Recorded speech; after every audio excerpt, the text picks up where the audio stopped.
Hi everyone, and welcome to StudioJake. I, of course, am your host, Jacob Airy. Welcome to my vidcast where I talk about all things pop culture, from anime to film to television to novels to video games sometimes, and pretty much everything in between. I want to thank you so much for joining me today.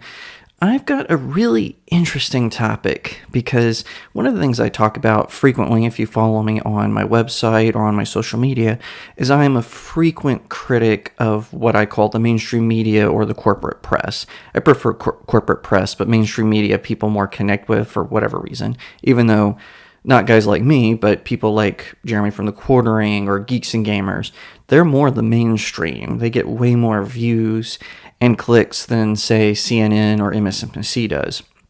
Now, one of the things I reported on early on was there is a nonprofit press outlet known as Project Veritas, and they were founded, or at least co-founded, by James O'Keefe, and he was known for going undercover into, institutions and revealing corruption. He was sued on multiple occasions, and he got some pretty compelling footage of people from CNN, from school boards, from colleges, and even from Pfizer about corruption that is going on in their corporations.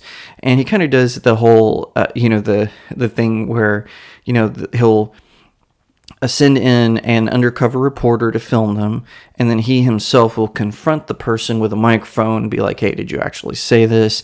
One time Washington Post actually got him, and it was kind of funny because they always condemned his methods, but then they did it to him.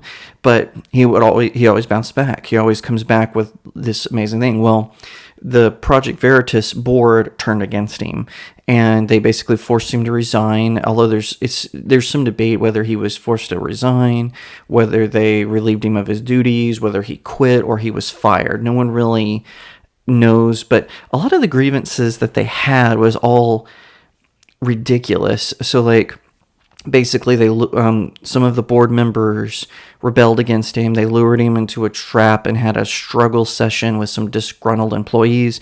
We now have revelations that they were bribing employees to talk bad about him, and some of the stuff they said was ridiculous. So he spent too much money renting transportation. Okay, well, if you think that, he travels and he's kind of the face of the company, so of course he's going to need vehicles to rent, and also he's going to need vehicles, that don't look suspicious because he gets death threats constantly. And then one of the things they said was he used company funds to pay for his wedding. He's never been married. He never has been married.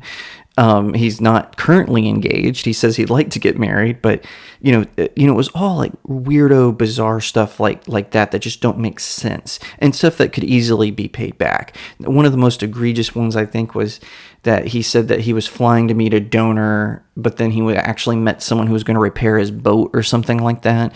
Okay, well, again, he could easily pay that money back. That particular expenditure wasn't that expensive. It just seemed like normal CEO type stuff.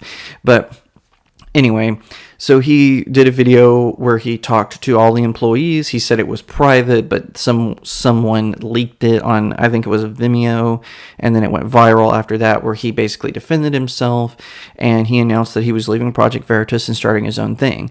Well, the new thing dropped. He is now forming a company called O'Keefe Media Group, and it's going to be run solely by him, which that's the way to go these days. And he's asking people for tips. He's asking people to help him, for seed money and things like that. But he's not going to form a board of directors. It's going to be his private institution that he is going to run, and it's basically going to be Project Veritas 2.0. He released this really epic video where he just trolled all the complaints about him. So remember I mentioned the vehicles. The video is he comes into a building in a black SUV. That was something they complained about, him always renting black SUVs. So he steps out of that, and then someone hands him a sandwich. One of the complaints was that he ate someone's sandwich out of the refrigerator in the office. So it shows him eating that and tossing it. And then one of the complaints was he held this event for donors called the Project Veritas Experience, and it lost money, but it wasn't really meant to make money. It was meant to raise awareness about what Project Veritas is doing and to attract new donors. The event itself was not meant to make money, and they were complaining about he paid too much for a DJ. So then there's club music playing, and he's like dancing to it. And then he says, hey, I'm starting the O'Keefe Media Group. So I just thought that it was really good. It was really a throw in your face. I would show it here, but because YouTube copyright rules, I don't want to get struck. Although I don't think James O'Keefe would mind if I showed it. But I just love a comeback story. He comes in for the win, and I think that if Project Veritas has something on him that's more egregious than him eating sandwiches or renting vehicles or having a wedding when he's not married and never has been married. If they have something more egregious than that, they would have already dropped it. They don't. I just don't believe it now. Maybe there's stuff tied in. There were some rumors that maybe he got caught in some sort of FBI sting. I guarantee you if that had happened, the FBI hates James O'Keefe. He does their work for them, basically, so they hate him for it. I think that the FBI themselves would have leaked that to a member of the corporate press, but nothing has happened. Nothing that is substantial. It's all gossip. It's all rumors. It's all petty arguing and fighting. I think that it's become clear that he did not, it's become clear he's kind of a tough boss. He demands perfection. He wants it.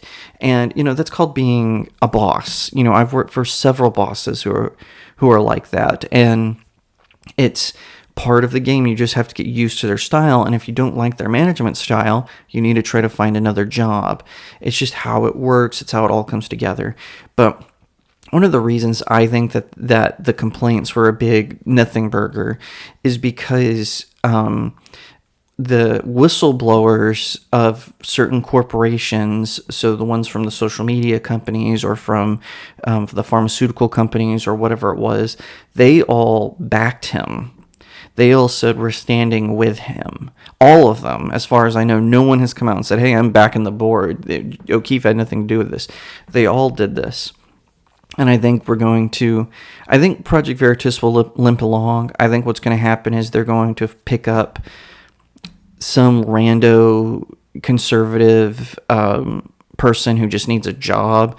Maybe they'll pinch someone from another outlet who will kind of become the face of their company for a while, but I think it'll peter out unless they get someone like huge. I don't think Project Veritas is going to last long. I think all the donors are going to move to the O'Keefe Media Group. I think that that's going to become the new thing. I think it's smart that he put his name on it. It's going to be harder to oust him. And also, I hope he does not get a board of directors. I hope that he solely owns the company. He puts together, maybe a group of advisors that he trusts to, give him some ideas along the way.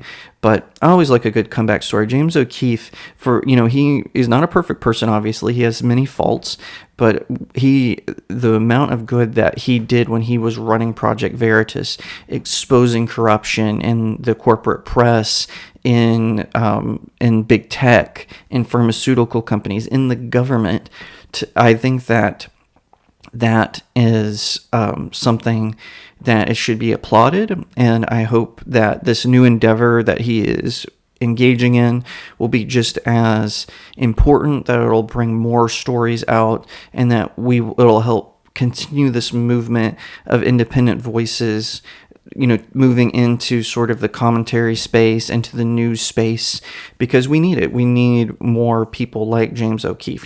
You have guys like me, obviously, but I'm a small operation. I really appreciate anyone who likes, who shares, who subscribes, who leaves me a comment. I can't do this without you, and I know James O'Keefe can't do it without you either. So, I'm not under any delusions. I think that every person who views my videos, you guys are fantastic. Help me reach my goal of 1,000. I want to get 1,000 subscribers by the end of the year. That's my big goal. I just want the minimum 1,000.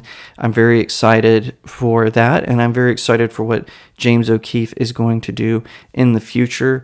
I wish him well, and I think that this will be a huge moment in sort of the independent media. But let me know what you think down below. Thank you so much for watching this video. I hope that you'll give it a thumbs up, that you'll leave me a comment, tell me what you think, that you'll share it out with your friends, and of course, consider subscribing to StudioJake. I cover all kinds of nerd and pop culture topics, including film, television, anime, comic books, and so much more. I hope that you'll also head over to my main website, StudioJakeMedia.com, where I have even more news, views, and commentary. Also, if you'd like to support the channel, head over to my locals page. That's studiojakemedia.locals.com. It's the best way to support me. I'm trying to build a little community there. I have exclusive reviews and articles, so definitely head over there and check it out. And I'll see you next time right here on Studio Jake.